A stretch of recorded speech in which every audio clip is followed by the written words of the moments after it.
The Sneetches by Dr Seuss. Now the star-belly Sneetches have bellies with stars, and the plain-belly Sneetches have none upon theirs. The stars weren't so big, they were really so small, you might think such a thing wouldn't matter at all. But because they had stars, and all the star-belly Sneetches would brag, we're the best kind of Sneetches on the beaches. With their snoots in the air they would sniff and they'd snort. We have nothing to do with the plain-belly sort. And whenever they met some, when they were out walking, they would hike right past them without even talking. When the star-bellied children went out to play ball, could a plain-belly snitch get in the game? No, not at all. You only could play if your bellies had stars, and the plain-belly children had none upon theirs. When the star-belly Sneetches had frankfurter roasts, or picnics or parties, or marshmallow toasts, they never invited the plain-belly Sneetches. They left them out cold on the dark of the beaches. They kept them away, never let them come near, and that's how they were treated again, year after year. Then one day, it seems, while the plain-belly Sneetches were moping and drooping around on the beaches, just sitting there wishing their bellies had stars, a stranger zipped up in a strangest of cars. "My friends," he announced in a voice clear and keen, "my name is Sylvester McMonkey McBean. I have heard of your troubles and I've heard you're unhappy, but I can fix that. I'm the fix-it-up chappie.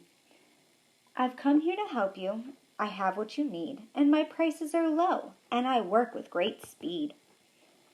And all of the work is 100% guaranteed." Then quickly Sylvester McMonkey McBean put together a very peculiar machine. And he said, "You want stars like the star-belly Sneetch? My friends, you can have them for $3 each.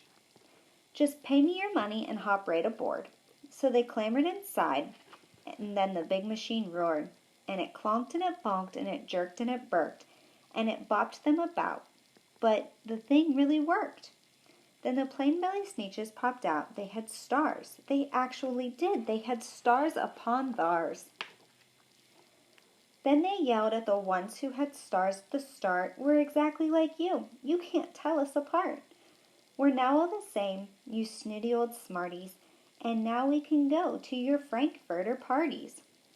"Good grief," groaned the ones who had stars at the first. "We're still the best Sneetches, and they're still the worst." But now how in the world will we know? They all frowned. If which kind is what, and not the other way around. Then up came McBean with a very sly wink. He said, "Things are not quite as bad as you think. So you don't know who's who, and that's perfectly true. But come with me, friends. Do you know what I'll do? I'll make you again the best Sneetches on the beaches, and all it will cost you is $10 eaches." "Belly stars are no longer in style," said McBean. "What you need is a trip through my star-off machine. This wondrous contraption will take off your stars so you won't look like the Sneetches who have them on theirs." And that handy machine worked very precisely, removed all the stars from their tummies quite nicely.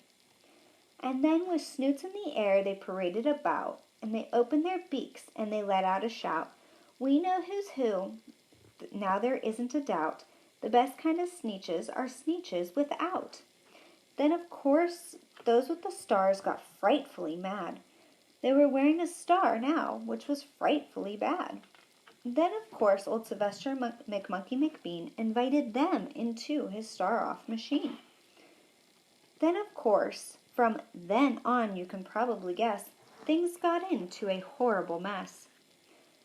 All of the rest of that day, all of the wild screaming beaches, the fix-it-up chappie kept fixing up Sneetches. Off again and on again, in and out. Through the machines they raced around and about again, changing their stars every minute or two. They kept paying money. They kept running through. until neither Plain nor Belly Sneetches knew whichever this one was that one, or that one was this one, or which one was what one, or what one was who. Then every last cent of their money was spent. The fix-it-up chappie packed up and he went. He laughed as he drove in his car up the beach. They will never learn. No, you can't teach a Sneetch. But McBean was quite wrong. I'm quite happy to say that the Sneetches really got smart on that very day. The day they decided the Sneetches are Sneetches, and no kind of Sneetch is the best on the beaches. That day all Sneetches forgot about stars and whether or not they had one upon theirs. The end.